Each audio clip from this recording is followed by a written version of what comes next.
Love is not culture, love is nature. அது அது ஒரு உணர்வு, அது ஒரு இயல்பு.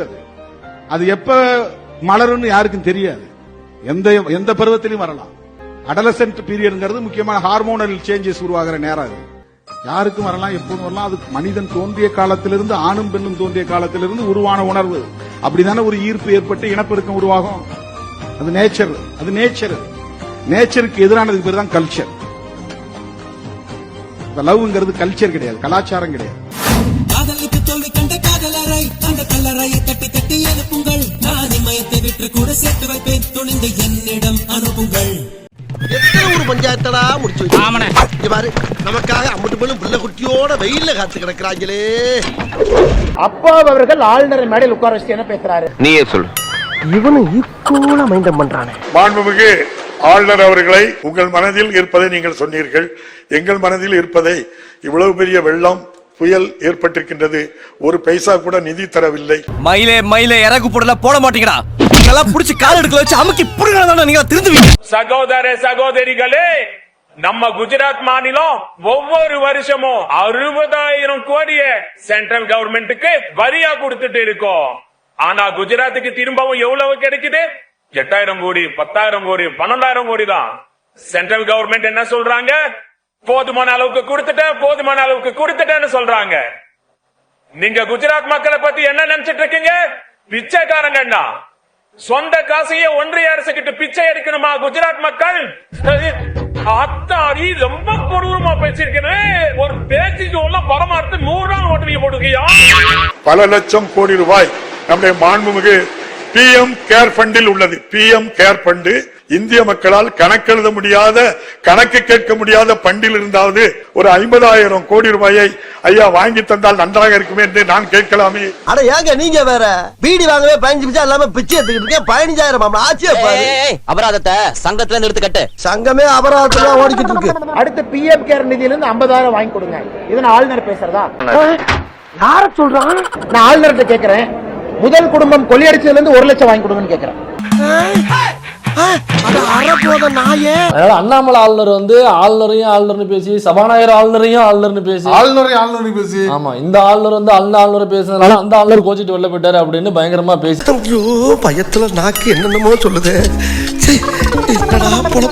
நீங்கள் சவார்கர் வழியில் வந்தவர்களுக்கும் கோட்சே வழியில் வந்தவர்களுக்கும் சற்றும் குறைந்தவர்கள் அல்ல. தமிழ்நாட்டு சட்டமன்றமும் சரி என்பதை கூறி மாண்புமிகு அவை முன்னோர் அவர்கள் நாதுராம் கோட்சே ஏதோ பேரெல்லாம் பேசுறாரு. மேபி நாதுராம் கோட்சேவுக்கும் அப்பாவுக்கும் சம்பந்தம் இருக்கும் என்னமோ தெரியும். எனக்கு தெரியுமா? அவர்தான் நீங்க கேட்கணும். ஆனா நாதுராம் கோட்சேவுக்கும் கவர்னருக்கும் சம்பந்தம். செக்கில ஆட்டின சுத்தமான உருட்டு. பாரதிய ஜனதா கட்சிக்கும் யாருக்கும் நாதுராம் கோட்சேக்கு சம்பந்தம் இல்லை. கவர்னர் அவர்களுக்கும் நாதுராம் கோட்சேக்கு சம்பந்தம் இல்லை. உட்டனா தலை துண்டாய் உருண்டு போயிடும். தம்பி, RSS வரலாறு படிக்கணும்.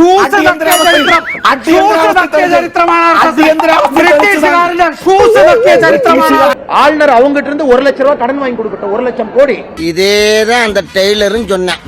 எனக்கு நீங்க பாசா இல்ல லூசான்னு. தமிழகத்தினுடைய 8 லட்சம் கோடி ரூபாய் நம்ம சரி பண்ணுவோம். அதே வார்த்தை ஆளுநர் திருப்பி கேட்கறதுக்கு எவ்வளவு நேரம் ஆகும்? டேய் லூசாடா நீ. ஆமா, நீ லூசு நினைச்சா நான் லூசுடா.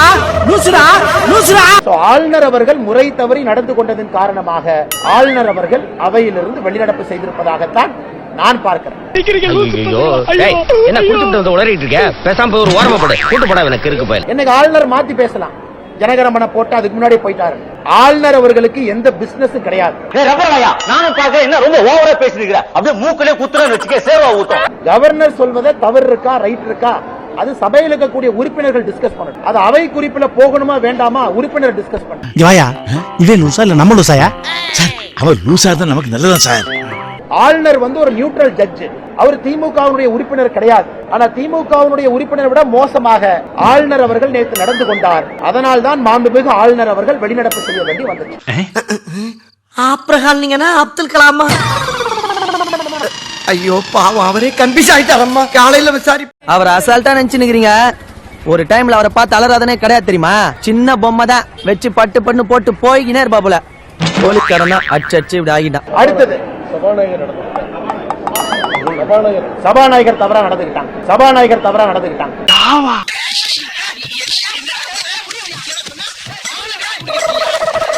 பிரைம் மினிஸ்டர் இருக்கக்கூடிய ஆளுங்கட்சியா இருக்கு, அந்த கட்சியினுடைய மாநில தலைவராக இருக்கக்கூடிய நான் போய் பேசும்போது தெளிவா பேசணுன்ற ஒரு அறிவோட அவங்க ஒரு ப்ரிப்பரேஷன்ல வருவாங்கல்ல, அதெல்லாம் இல்லாம வந்து பேசலாம் என்ன அர்த்தம்? பூரா போதை காலான்னு தொடர்ந்து பல இடங்கள்ல பேசும்போது இந்த மாதிரி உளறிக்கிட்டே இருப்பாப்ல, நிறைய உளறல் இருக்கும். இந்த உளறலுக்கு காரணம் என்னன்னாங்க, இதுதான் போதை காலனுக்கு முழுக்க அடிமையாயிட்டாப்ல இருக்கும்.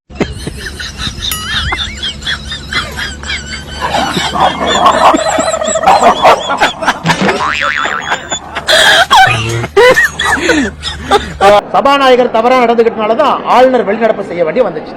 அடுத்த கேள்வி, மூடிட்டு போறிய? மிக்க மகிழ்ச்சி.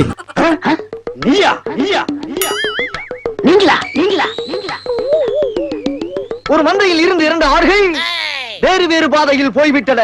இரண்டும் சந்தித்த போது பேச முடியவில்லையே. ஆடு எப்படா பேசுன? ஆடு இதுக்கு முன்னால பேசி கேட்டிருக்கேடா? ஸ்டூடெண்ட்ஸ், நான் ஏதோ பெருசா சாதனை பண்ணிட்டு தான் என்ன பாராட்டினாங்க.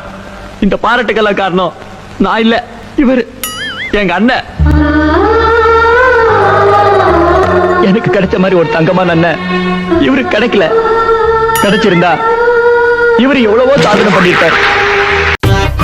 ஹலோ ஃப்ரெண்ட்ஸ், இன்னைக்கு நம்ம எங்க வந்திருக்கோம்னு பாத்தீங்கன்னா பாஜக காரண்டி வா ஓடிடலாம். அக்காவோட கடைக்கு தான் வந்திருக்கோம். அக்கா, காய்கறி விலைய பத்தி சொல்றீங்களா? இந்த கத்திரிக்காய் என்ன விலைமா? அது கேரட்ரா தாயிலே. அப்போ இது கிலோ 40. அப்போ இது எவ்வளோ? கிலோ 50. விலை எல்லாமே அதிகமா சொல்றேலே. உங்க ஆட்சியில் தாண்டா ஏறிச்சு பரம்பாக்கு. அட ஆமா, அதுவும் சரிதான். தலை இங்க பாரு மாதிரியே இருக்கு, ஆனா மூடு இருக்கே. கீழே வைடா கமநாட்டி. இது நல்லா இருக்கே, அமைக்கி பார்க்கலாமா? இத பொடிடா, மூக்கு அரிக்குது. எல்லாமே சரி, காசு இல்லையே. காசு இல்லாமா எங்க கிட்ட? ஆபா, எங்க கிட்ட காசு இல்ல. அப்புறமா காசு தரேன், நாங்க பாஜக தான், ஏமாத்த மாட்டோம். காசு இல்லனா மூடிட்டு போட. எங்க கிட்டயே காசு கேக்குறியா? மாட்டுக்கறி வித்தன்னு 2 கேஸ் வேணா போடுறேன், ஓகேவா? ஆனா இது காய்கறி கடடா, தற்குறி. காய்கறியில கறி வருதுல்ல, அத வச்சே நான் கேஸ் போடுவேன். ஏன்னா நான் பாஜக காரன். ஜெய் ஸ்ரீராம் என்பது ஒரு போராட்டம்.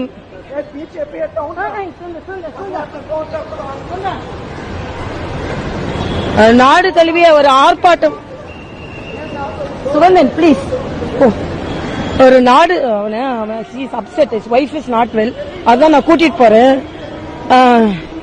நாடு தழுவிய ஆர்ப்பாட்டம் என்பது இவ்வளவு கேவலப்பட்ட ஒரு குழப்ப தேவையா? ஸ்டார்ட் பண்ணு.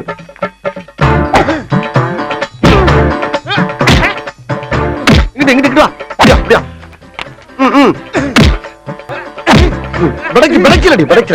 மண்டல மட்டும் அடிச்சிடாத, குலக்கேசல் உள்ள போயிருவேன். சரியா? உங்க வீட்டு பிள்ளையா நினைச்சு எல்லாரும் என்னை மன்னிச்சிருக்க.